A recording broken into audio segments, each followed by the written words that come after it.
قرآن کیوں نازل ہوا یہ بتائیے. آپ گاڑی خریدتے ہیں نا، گاڑی جب شو روم سے کار خرید کے لاتے، موٹر سائیکل بھی لاتے، تو جب کار لاتے تو ایک بک بھی ملتی ہے اس کے ساتھ.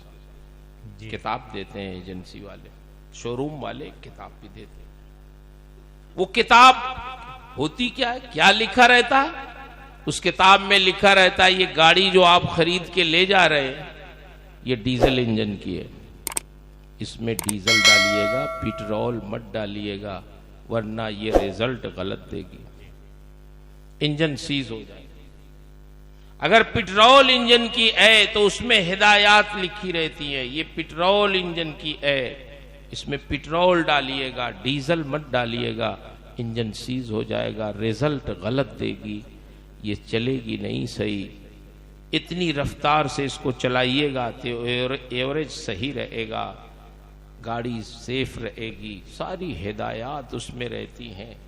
تو جیسے کمپنی گاڑی بناتی ہے تو اس کے ساتھ ایک بک بھی دیتی ہے اس کی ہدایت اور رہنمائی کے لیے، اس کے چلانے کے لیے، ویسے ہی اللہ نے جب ہمیں اور آپ کو پیدا کیا تو ہماری رہنمائی کے لیے ایک کتاب بھی اس نے ہمیں دی، سبحان اللہ سبحان اللہ، جس کو قرآن کہا. سبحان اللہ سبحان اللہ. اس کتاب میں اللہ نے ہمیں یہ بتایا ہے کہ تمہیں اس جسم میں ڈالنا کیا ہے. اگر حرام غذا ڈالو گے تو یہ جسم تمہارا غلط رزلٹ دے گا، تمہاری نگاہیں بہکیں گی، تمہاری زبان پھسل جائے گی، تمہارے قدم لغزش کھائیں گے، تمہاری فکر غلط ہو جائے گی، تمہاری سوچ منفی ہو جائے گی، تمہارا پورا وجود خراب ہو جائے گا.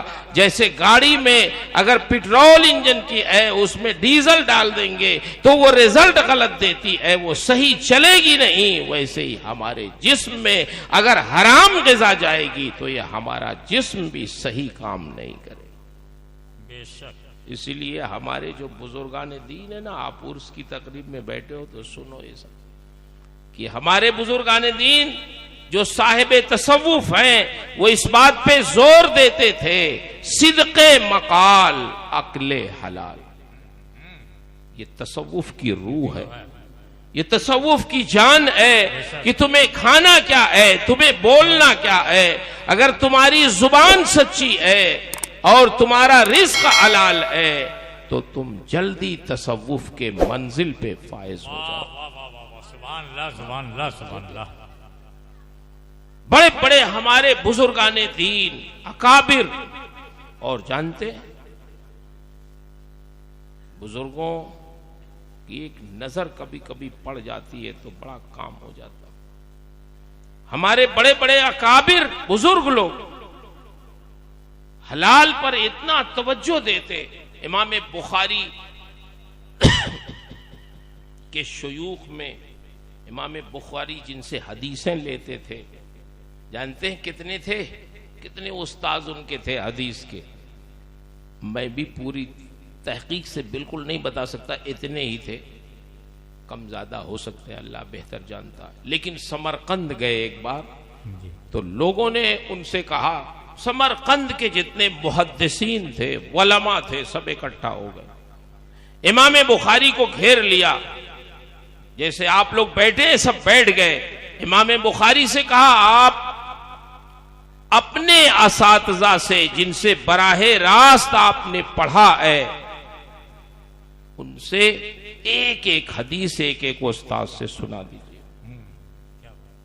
تو جانتے ہیں امام بخاری بیٹھ کے سنانے لگے تو ایک ایک استاد سے صرف ایک حدیث بیان کی اور 1000 حدیث بیان کی. سبحان اللہ سبحان اللہ. دن گزر گیا صرف ایک ایک استاد سے ایک حدیث بیان. سبحان. اتنے آپ کے اساتذہ. تو وہ اساتذہ کیسے تھے حدیث کے جانتے ہیں؟ ایک استاذ اپنے حجرے میں بیٹھے ہیں امام بخاری کے. ایک صاحب آئے، دروازہ کھٹکھٹایا، اندر سے آپ نے پوچھا کون؟ کہا حضور باہر تو نکلیں یہ دیکھیں کون آئے ہوئے ہیں. ارے بھائی بتاؤ کون آئے ہوئے ہیں؟ کاش بادشاہ کے بیٹے شہزادے آپ سے ملنے آئے ہوئے. اوہو، کسی M P M L A کے ساتھ اگر ہمیں اور آپ کو بیٹھنے کو مل جائے تو فوٹو اس کا ہر دم جیب میں رکھ کے چلتا. یہ دیکھیے حضرت صاحب کہاں بیٹھے ہوئے. لیکن ہمارے جو مشائخ تھے، بزرگان دین تھے، جنہوں نے علم ہم تک پہنچایا ہے، حدیثیں ہم تک پہنچائی ہیں، اللہ کے رسول کی احادیث کریمہ کی خدمت کی ہے، ان کی خودداری دیکھو، ان کا تقوی دیکھو، ان کا استغنا دیکھو، کیسی بے نیازی تھی ان کے اندر.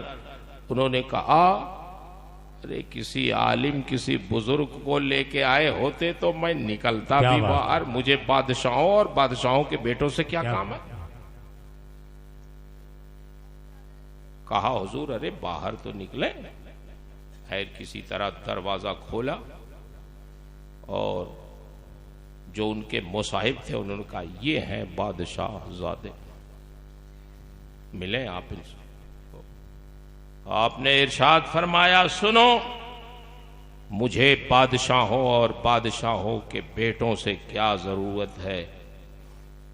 اپنی لنگی جو کھونستے ہیں نا وہاں سے ایک روٹی کا ٹکڑا نکالا اور فرمایا کہ جب تک میرے پاس ہے مجھے کسی کی ضرورت نہیں ہے، اور میں اس سے زیادہ تو اپنے رب سے بھی نہیں مانگتا ہوں، ان بادشاہوں سے مجھے کیا. واہ واہ واہ سبحان اللہ، نعرہ تکبیر، نعرہ رسالت.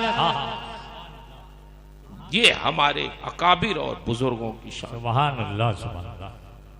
تو یہ میں عرض کر رہا تھا قرآن میں ہماری ساری زندگی کی مشکلات کا حل ہے. ہم قرآن نہیں پڑھتے. آپ نے حضرت عمر کا واقعہ سنا نا، میں کوئی تفصیل سے نہیں سناؤں گا، تو آپ سنتے رہتے. حضرت عمر کتنے سخت تھے حالت کفر میں کہ سرکار ان کے لیے دعا کرتے تھے یہ اللہ ابو جہل اور عمر میں سے کسی ایک کو ہدایت دے. اور قتل کے ارادے سے سرکار کے نکلے تھے. کسی نے کہا آپ کے بہنوئی سعید اور آپ کی بہن یہ بھی تو مسلمان ہو گئے، کیا آپ سرکار کو قتل کرنے جاتے ہو؟ آپ کے گھر کے لوگ مسلمان ہو گئے. بس غصے میں آ گئے، اپنے بہنوئی کی پٹائی لگائی، اور بہن جب چھڑانے آئی تو ان کو بھی مارا. لیکن اس وقت جو بات ان کی بہن نے کہی بڑی اہم ہے، وہ بات میں آپ سے عرض کرنا چاہتا ہوں. اس سے ثابت ہوتا ہے کہ جس کو جس سے محبت ہو اس محبت کو آدمی اپنے دین کے لیے استعمال کرے.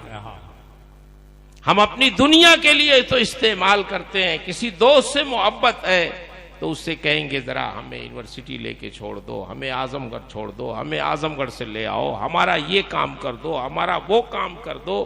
محبت ہے تو اپنے دنیا کا کام لینے کے بجائے ہم اپنے دین کا کام اگر اس سے لیں تو محبت کا حق صحیح معنوں میں ادا ہوتا. ایک بہن کو اپنے بھائی سے محبت ہوتی ہے تو بہن نے جواب کیا دیا؟ عمر خبردار سن لو، آپ مار رہے ہو نا، جس ماں کا دودھ تم نے پیا ہے اسی ماں کا دودھ میں نے بھی پیا. اور یاد رکھو تمہاری یہ مار ہمیں دین اسلام سے نہیں ہٹا سکتی. میں بھی اسی ماں کی بیٹی ہوں جس ماں کے بیٹے تم. عمر یاد رکھو، یہ جملہ کہنا تھا جیسے تیر کی طرح دل میں اثر کی. بہن کا جملہ. او عمر بالکل ڈاؤن ہو گئے، کہنے لگے اچھا وہ قرآن جو تم پڑھتے تھے سناؤ گا. انہوں نے کہا ایسے تھوڑی سنائیں گے، آپ تو ابھی ناپاک ہے، جائیے نہا کے آئیے. پھر آئے، سنایا قرآن.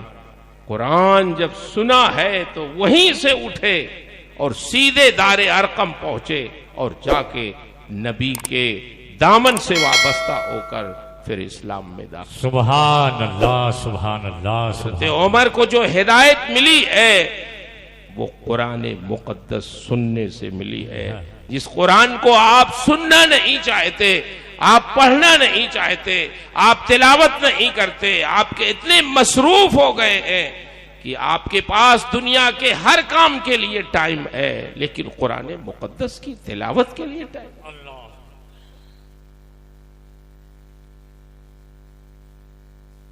سلسلے نقشبندیہ ہی میں میرے خیال سے حضرت فضیل بن ایاز آتا. یہ فضیل بن ایاز ڈاکو تھے، اور ڈاکو ہی نہیں تھے، ڈاکوؤں کے سردار تھے. لوگ جس جنگل میں رہتے تھے راستہ نہیں چلتے تھے، کہتے تھے ادھر سے فضیل یہاں رہتا ہے، یہاں سے مت چلو ابھی لوٹ لے گا. لیکن قرآن کی تلاوت سے ان کو قرآن سے محبت تھی. ایک قافلہ گزر رہا تھا، اس میں ایک شخص قرآن کی تلاوت کر رہے تھے. الم یعنی للذین آمنوا ان تخشع قلوبہم لذکر اللہ. سبحان اللہ. کیا ایمان والوں کے لیے ابھی وقت نہیں آیا کہ ان کا دل خوف خدا سے لرز جائے؟ فضیل بن ایاز کے کان میں قرآن کی اس آیت کی آواز گئی تو اٹھے اور کہنے لگے ہاں ہاں بالکل وقت آ گیا ہے، اور اٹھے اور ایسی توبہ کیا کہ پھر جیسے ڈاکوؤں کے امام تھے تو اللہ نے ان کو ولیوں کا امام بنایا. سبحان اللہ. نعرہ تکبیر، نعرہ رسالت، مذہب اسلام، اعجاز قرآن.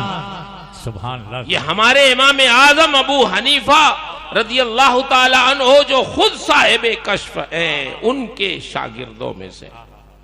امام اعظم کو کیا سمجھتے ہو؟ صرف وہ مسائل بتاتے تھے، وہ بڑے بڑے اولیاء کے استاذ تھے جو خود صاحب کشف.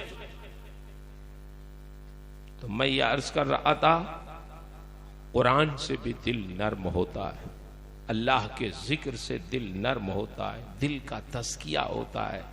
لیکن ایک چیز اور آپ سے عرض کر دوں کہ کبھی کبھی ایسا ہوتا ہے کہ جو منزل بہت دیر میں طے ہوتی ہے، کسی اللہ کے بندے کی نگاہ پڑ جائے تو لمحے میں وہ کام ہو جائے. واہ واہ واہ واہ واہ. بے شک بے شک بے شک.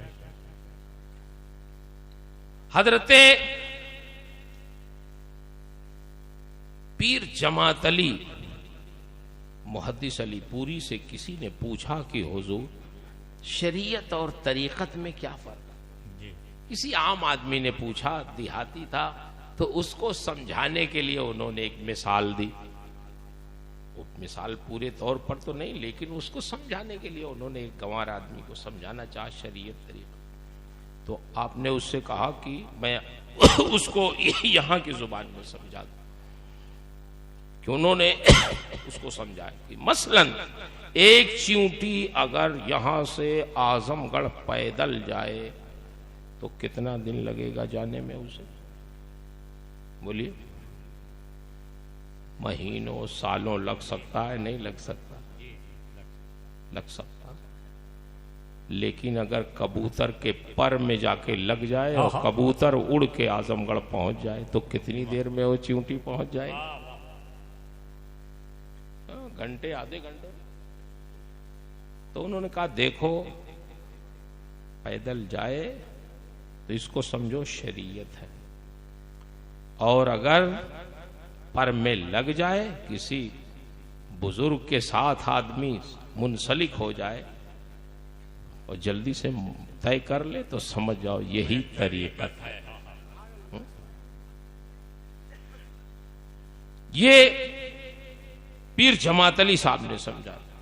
تو کبھی کسی بزرگ کی نگاہ جب لگتی ہے تو لمحے بھر میں وہ مسئلہ حل ہو جایا کرتا ہے، اور اسی نگاہ کی ضرورت پڑتی ہے. مگر یہ بھی تو ضروری ہے کہ ہم اس قابل ہو جائیں کہ کم سے کم کسی کی نگاہ پڑھنے کے لائق تو ہم واہ واہ واہ واہ واہ. بے شک بے شک. اپنے کو اس قابل تو بنائیں کہ نگاہ کسی کی ہمارے اوپر پڑ جائے.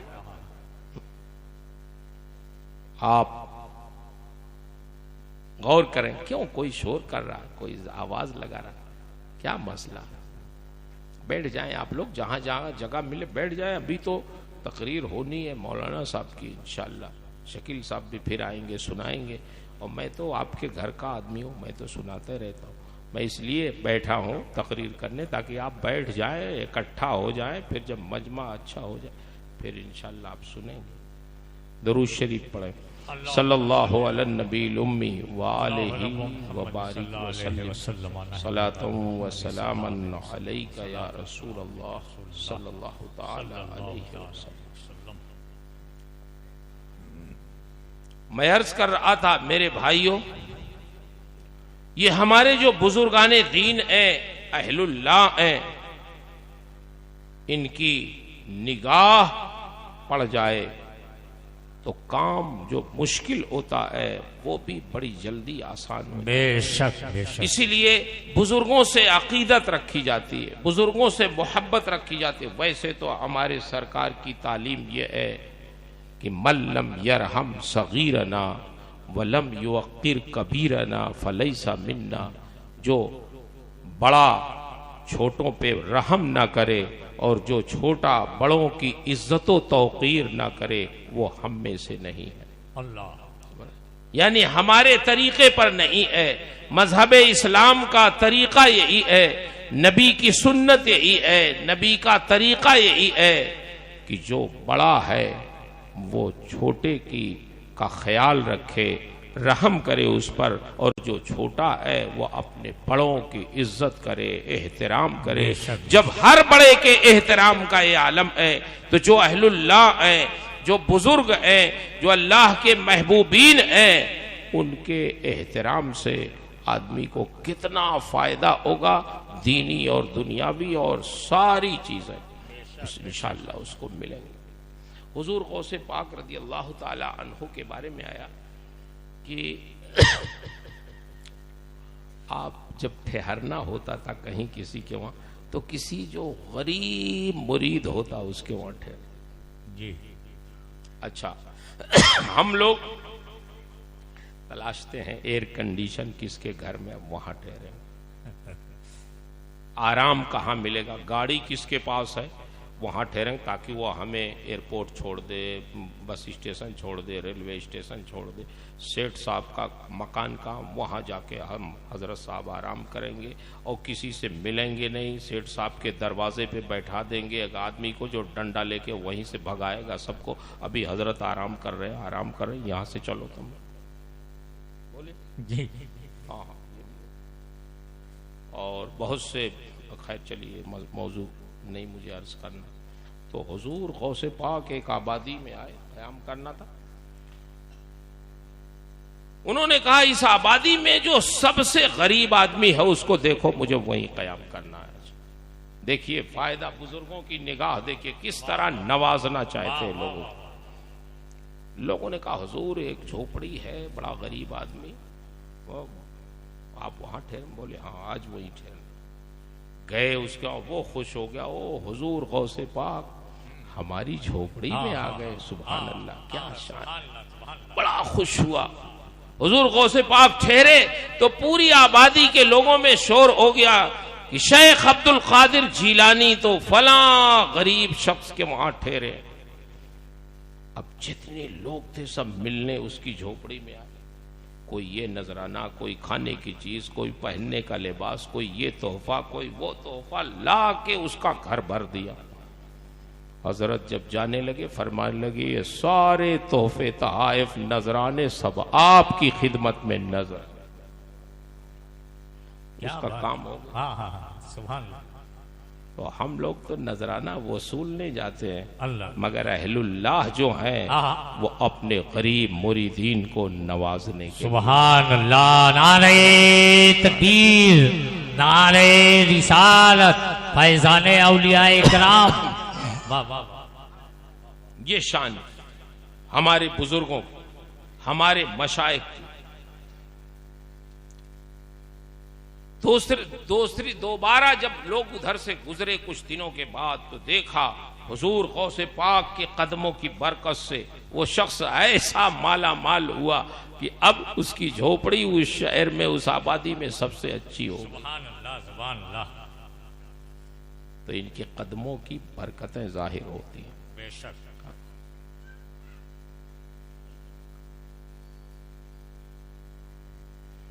مشائخ چاہے وہ سلسلہ نقش بندیہ کے، بلکہ سلسلہ نقش بندیہ کے بزرگوں میں حضرت علامہ جامی بھی ہیں. علامہ جامی بھی یہ سلسلے نقشبندیہ کے بزرگ ہیں جو بہت بڑے عالم دین مولوی آدمی. شرح جامی انہوں نے لکھی.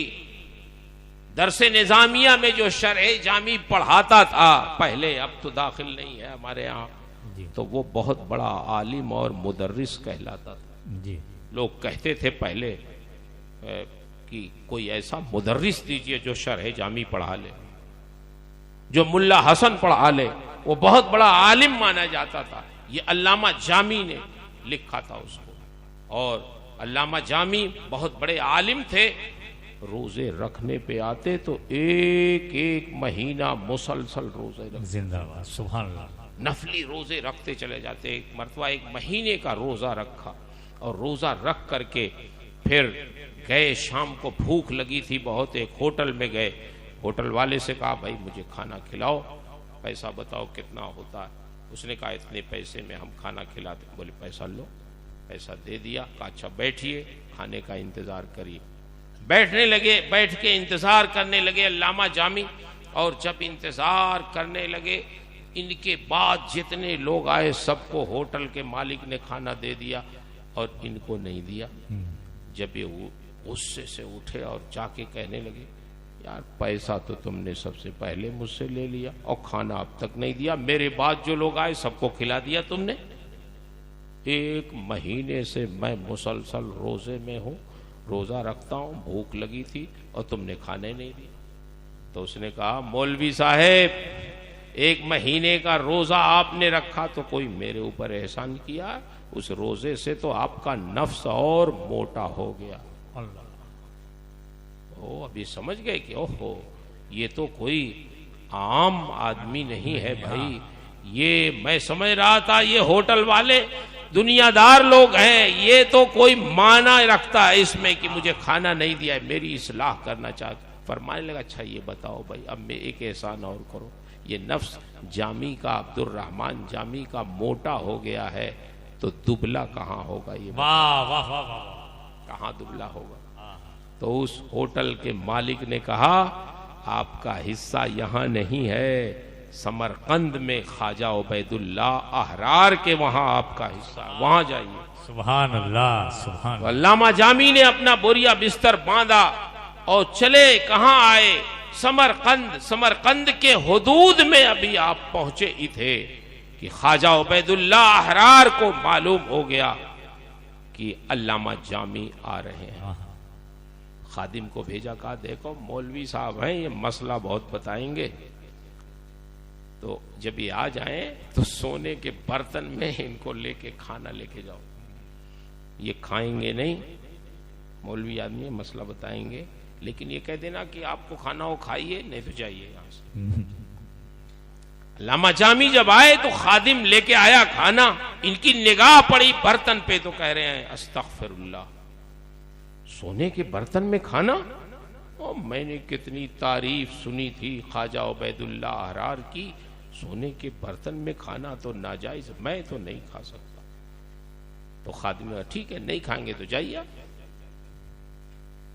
تو سوچنے کہ یہ جواب کوئی معنی رکھتا ہے. واہ واہ واہ. اس میں سے نکالا کھانا، ایک پتھر پہ رکھا اور پتھر سے اٹھا کے ایک لقمہ کھایا تھا کہ دل روشن ہو گیا. سبحان اللہ، سبحان اللہ. قلب روشن ہو گیا. ایک لقمہ خواجہ عبید اللہ احرار کا اندر گیا تو کام ہو گیا. پھر انہی کے ہو کے رہے، انہی سے مرید ہوئے. اور پھر اس کے بعد آپ دیکھیں گے ان کی نعت جو لکھی ہے، زرحمت کن نظر برحال زارم یا رسول اللہ، غریبم بے نوائم خاک سارم یا رسول اللہ، تو ہی تسکین دل آرام جا صبر و قرار من، رخے پر نور بنما بے قرارم یا رسول اللہ. ہما تر غرق دریائے گناہ میں شفیع من، بجوز تو نیست در روزے شمارم یا رسول اللہ. بڑی لمبی نعت ہے اللہ کے رسول کی. کیسی ایک ایک شعر پہ تقریر کیا جائے تو اچھی خاصی تقریر. بے شک بے شک بے شک. جی میرے بھائیوں، تو جب کسی اہل دل کی نظر پڑ جائے کسی پر، تو جو منازل بہت دن میں طے ہوتے ہیں تو وہ جانتے ہیں وہ تھوڑی دیر میں طے ہو جایا اور اس کی ضرورت سب کو ہے. تو علماء کرام جو بیٹھے ہیں اسٹیج پہ نا، میں سمجھتا ہوں سب کسی نہ کسی شیخ سے مرید ہوں گے، ہونا بھی چاہیے. ہم بھی مرید ہیں مہاراجہ شریف سے، سبحان اللہ. کسی نہ کسی سے مرید ہوتے ہیں. کیوں ہوتے ہیں؟ اعلی حضرت اتنے بڑے عالم تھے، مجدد تھے. کم سے کم 55 علوم میں آپ کو مہارت تھی. سبحان اللہ. بے شک. سب کچھ ہوتے ہوئے بھی پیر کی تلاش میں گنج مراد آباد گئے. شاہ فضل رحمان کے فضل رحمان الحضرت کے دادا وہیں سے مرید تھے، وہیں سے بیعت تھے. الحضرت کے تو انہوں نے بتایا کہ آپ کا حصہ یہاں نہیں. پھر بدایوں گئے. شاہ عبد القادر صاحب انہیں محررہ لے کے آئے، جن کے قصیدے میں اعلی حضرت نے لکھا ہے اور تو اور پیر تم سے ملا.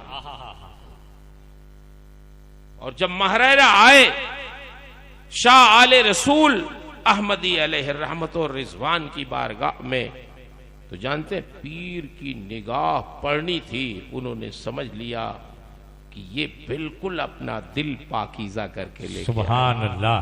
مرید کیا، اور مرید کرنے کے ساتھ ساتھ فوراً اجازت و خلافت بھی اعلی حضرت کو دے. سبحان اللہ. لوگوں نے کہا محررہ مطہرہ میں تو اجازت و خلافت فوراً نہیں دی جاتی، یہاں تو ریاضت کرائی جاتے ہیں، مجاہدہ کرایا جاتا ہے، مشق کرائی جاتی ہے، پھر کہیں ان کو خلافت سے نوازا جاتا ہے.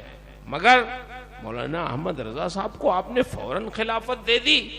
تو ان کے پیر نے کہا اور لوگ آتے ہیں تو میلا کچیلا دل لے کے آتے ہیں، ان کو ریاضت کرانی پڑتی ہے. مولانا اپنا دل آئینے کی طرح صاف لے کے آئے تھے، صرف نسبت کی ضرورت تھی. ہم نے وہ اس نسبت سے ان کو جوڑ دیا، وہ مکمل ہو کے آئے. سبحان اللہ. نعرہ تکبیر، نعرہ رسالت، فیضان اعلی حضرت، فیضان حضور حافظ ملت. حضور حافظ ملت علیہ الرحمہ اتنے بڑے عالم ربانی ولی بزرگ، وہ بھی حضور اشرفی میاں علیہ الرحمہ سے مرید. سبحان اللہ. بے شک. سب کو ضرورت پڑتی ہے، پیر کی ضرورت، ایک کامل کی، مرشد کی ضرورت پڑتی ہے. امام رازی اتنے بڑے عالم، ان کی کتاب ہے دیکھیے آپ، امام فخر الدین رازی کی کیسی کیسی کتابیں نہیں لکھی. لیکن جب انتقال کا وقت ہوا تو شیطان آ گیا. اللہ کے وجود پر ایک ہونے پر وہ دلیل مانگنے لگا، اللہ کے موجود ہونے پر. ایک دلیل دی، دو دلیل دی، تین دلیل. بتائیے جانکنی کے وقت شیطان کو دلیل دے رہے اور وہ ان کی دلیلیں کاٹ رہا. 360 دلیلیں امام رازی نے ابلیس کے جواب میں دیا. ان کے پیر حضرت نجم الدین کبرا بہت دور وہاں سے وضو کر رہے تھے. کشف کے ذریعے انہیں معلوم ہو گیا کہ میرا مرید جو اتنا بڑا عالم ہے جانکنی کے وقت میں اس حالت میں ہے. وہاں سے لوٹا اپنا پھینکا اور آواز دی کہ رازی تمہیں دلیل دینے کی ضرورت نہیں ہے. کیوں نہیں کہتے تم کہ میں اپنے رب کو بغیر دلیل کے مانتا ہوں؟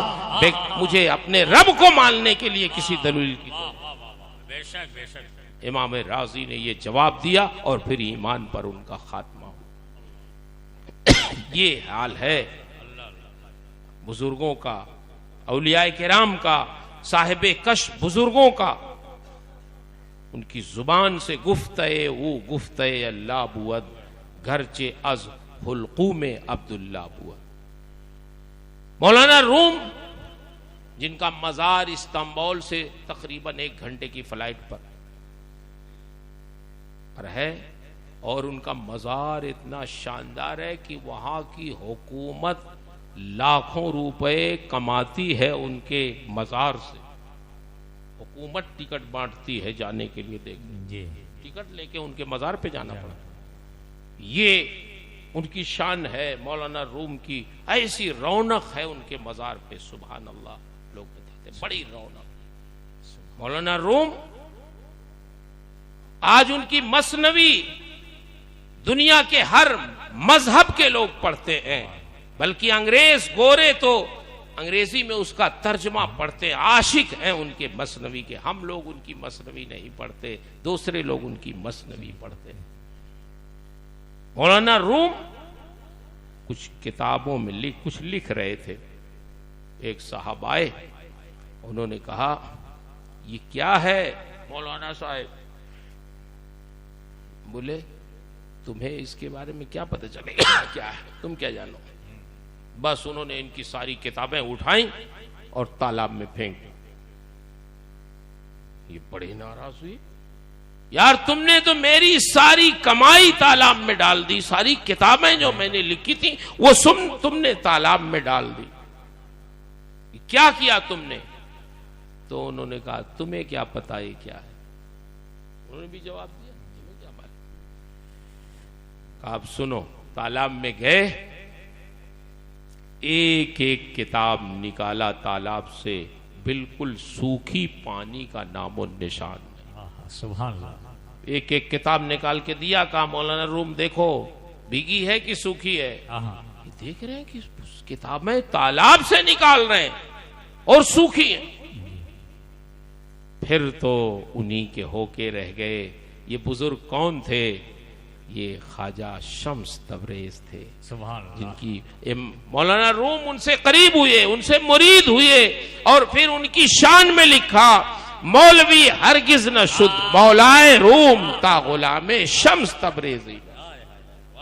کہ مولانا روم کبھی بھی مولوی نہیں ہو سکتے جب تک انہوں نے مولانا شمس تبریز کی خدمت نہیں کی، خادم نہیں بنے، تب تک حقیقت میں یہ مولوی نہیں ہوئے. تو کتابوں سے بھی پڑھنا ضروری ہے. حضور غوث پاک نے بغداد میں آ کر کے، جانتے ہیں 18 سال کی عمر میں آئے اور 25 سال تک آپ نے 25 سال کی عمر تک آپ نے پڑھا. 25 سال میں فارغ التحصیل ہوئے، لیکن آپ ان کی سوانح پڑھیے. تقریباً 91-92 سال کی ان کی عمر ہے. انہوں نے دین کی تبلیغ 50 سال کی جب عمر ہو گئی تب شروع کیا. عالم تو وہ 25 سال میں ہو گئے تھے، کتابیں تو انہوں نے 25 سال میں پڑھ لی تھی، لیکن یہ 25 سال عمر کے کس میں گزارا؟ انہوں نے ریاضت کی عراق کے جنگلوں میں، صوفیاء کرام کے ساتھ مراقبے میں، چلے میں، لوگوں کی صحبتوں میں، بڑی بڑی خانقاہوں میں، بڑے بڑے بزرگوں کے وہاں جا کے انہوں نے ان سے کسب فیض حاصل کیا اور فیوز و برکات حاصل کیے، لوگوں کو پڑھا. پھر اس کے بعد 50 سال کے بعد انہوں نے واعظ کہنا شروع کیا. یہ 25 سال تک جانتے ہیں لوگوں کو پڑھا. جو کہا ہے نا حدیث شریف میں آیا ہے کہ آدمی کے پڑھنے کی کوئی عمر نہیں ہے. ماں کی گود سے لے کے قبر کی آگوش تک آدمی پڑھے، علم حاصل کرے. تو کیا پڑھے؟ کتابیں پڑھے؟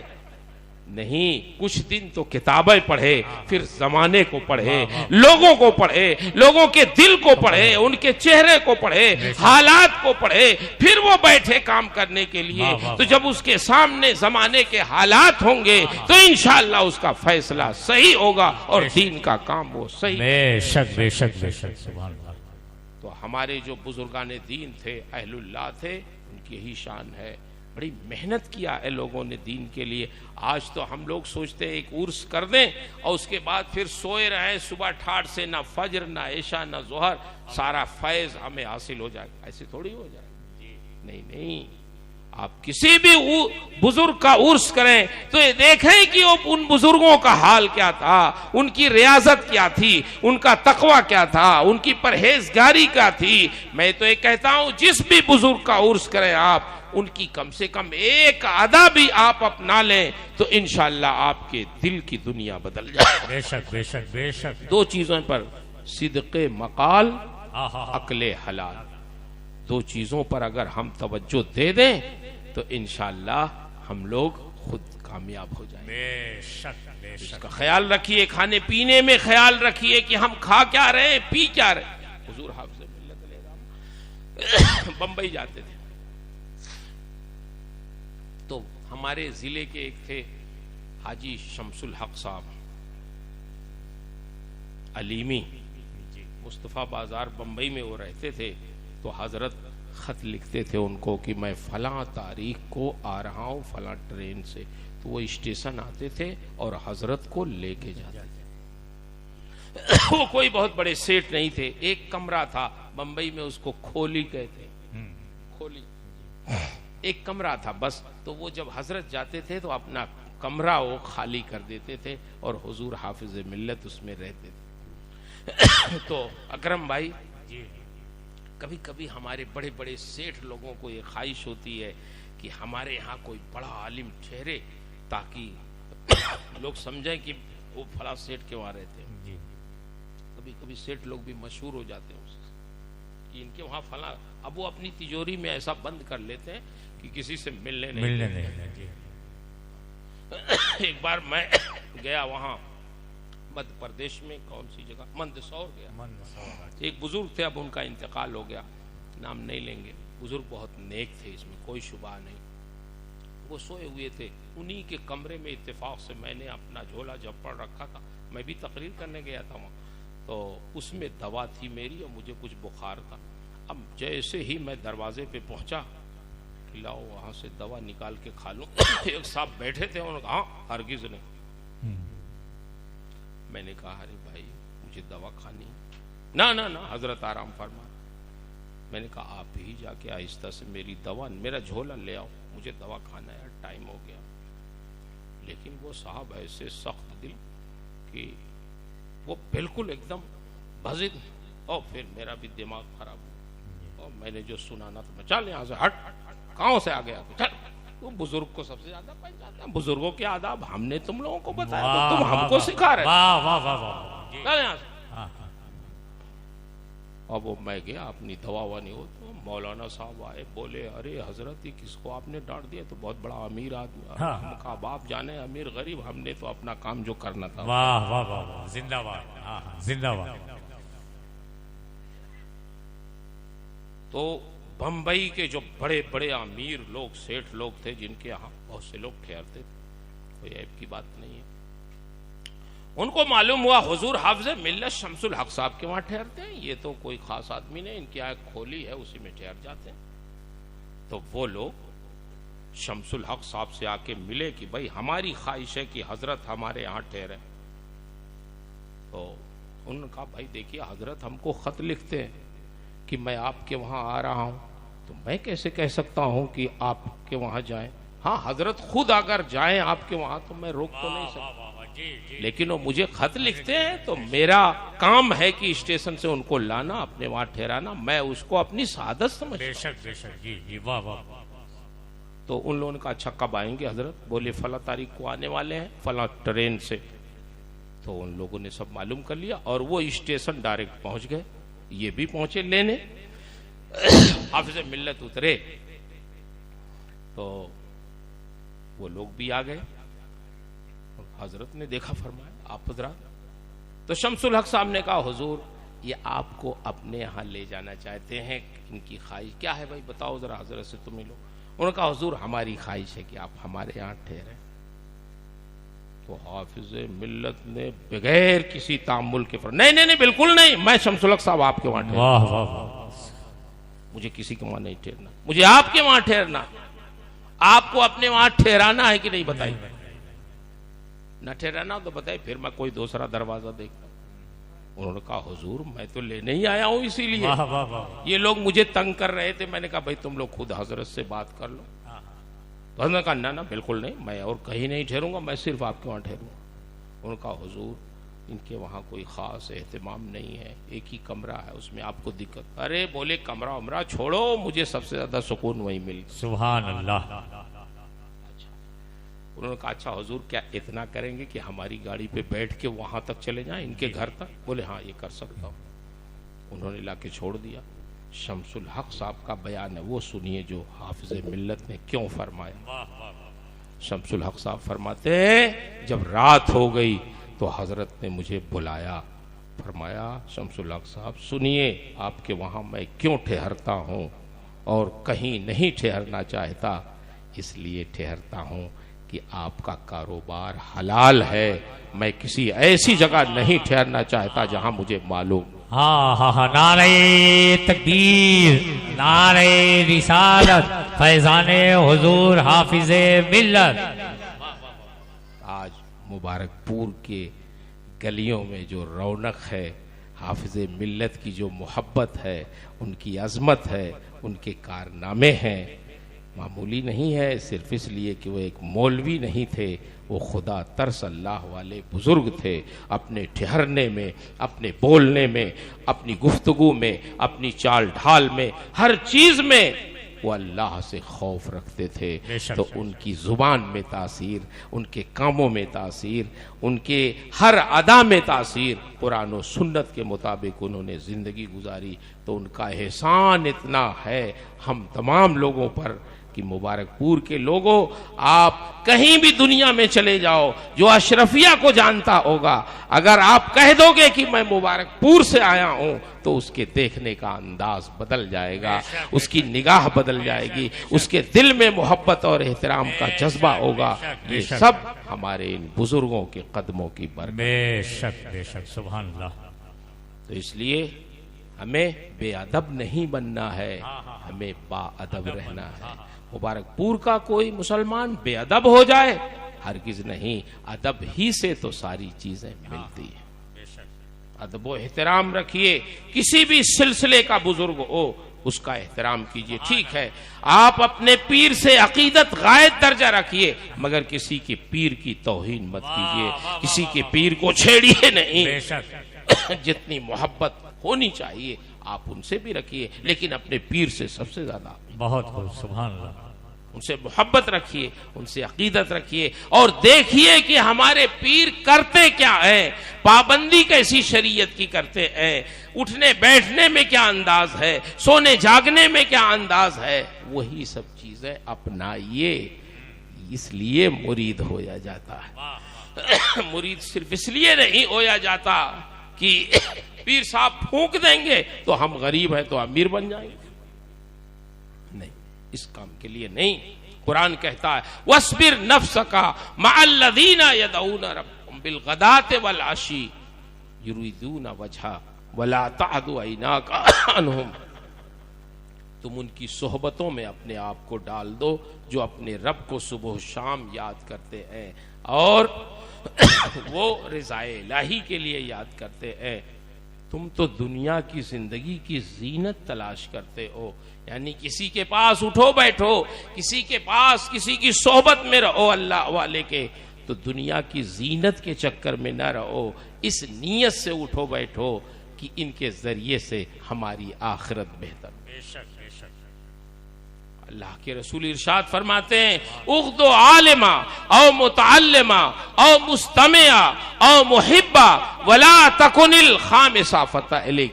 صبح کرو عالم بن کے یا طالب علم بن کے، اگر عالم نہیں بن سکتے، طالب علم نہیں بن سکتے تو کسی علم کی مجلس میں بیٹھ کر کے صبح کر لو، سبحان اللہ، تھوڑی دیر بیٹھ جاؤ۔ سبحان اللہ۔ تدارس العلم ساعتا من اللیل خیر من احیاء، رات کے تھوڑے سے حصے میں علم کی باتیں کر لینا، سن لینا، یہ پوری رات شب بیداری سے بہتر ہے۔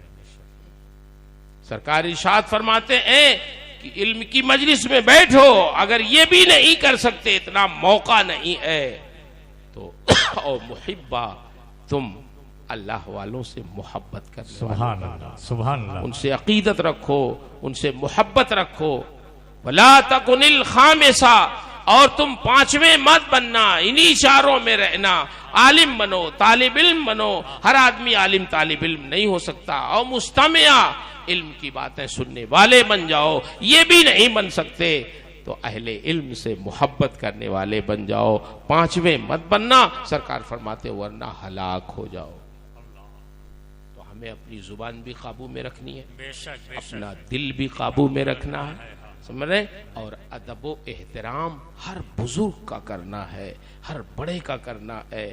اور اللہ والوں کا تو احترام بہت ضروری ہے، اس لیے ضروری ہے کہ وہ اللہ کے دوست ہے، اللہ کے ولی ہے، وہ محبت بھی اللہ کی وجہ سے ہے، اللہ کے لیے ہے، اس محبت پہ بھی اللہ تعالیٰ آخرت میں ہمیں اجر عطا فرمائے گا۔ میری دعا ہے اللہ تعالیٰ اس مجلس خیر کو قبول فرمائے، عرس کی اس تقریب کو قبول فرمائے، آمین۔ اور ہمیں آپ کو سب کو اللہ اپنے محبوبوں میں شامل فرمائے، آمین۔ اور اپنے محبوبوں کے محبت کرنے والوں میں شامل فرمائے۔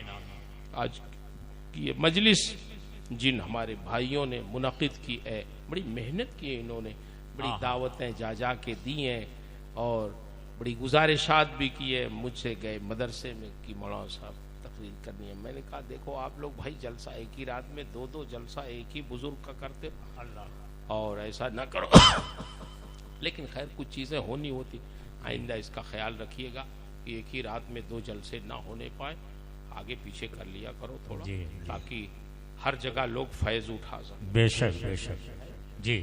اللہ تعالیٰ آپ کو، آپ کے جو شیخ کے سارے مریدین ہیں، بالخصوص سریا شریف کے ہمارے بزرگان دین، ان کے سارے مریدین کو آپس میں محبتیں عطا فرمائے، آمین۔ ایک دوسرے کی قدر، ایک دوسرے میں محبت، اتحاد پیدا فرمائے، اور بزرگوں کے فیض و برکات سے مالا مال فرمائے، ہم سب کی اصلاح فرمائے، اور جن لوگوں نے بہت محبت سے محنت کر کے آج کی اس مجلس کا انعقاد کیا ہے، اللہ تعالیٰ انہیں اس کا وافر حصہ عطا فرمائے، جزائے خیر عطا فرمائے۔ میں نے جو کچھ بھی عرض کیا اس میں جو حق ہے، جو ثواب ہے، جو صحیح ہے، وہ سب میرے رب کی طرف سے ہے۔ میرے بیان میں، میری تعبیر میں، میرے سمجھانے میں، خود میرے سمجھنے میں جو غلطیاں ہیں وہ سب میری طرف سے ہیں۔ اللہ مجھے حق کہنے، حق سنانے، خود حق پہ قائم رہنے اور حق کی نشر و اشاعت کی توفیق عطا فرمائے۔ آمین۔ استغفر اللہ ربی من کل ذنب واتوب الیہ۔ السلام علیکم۔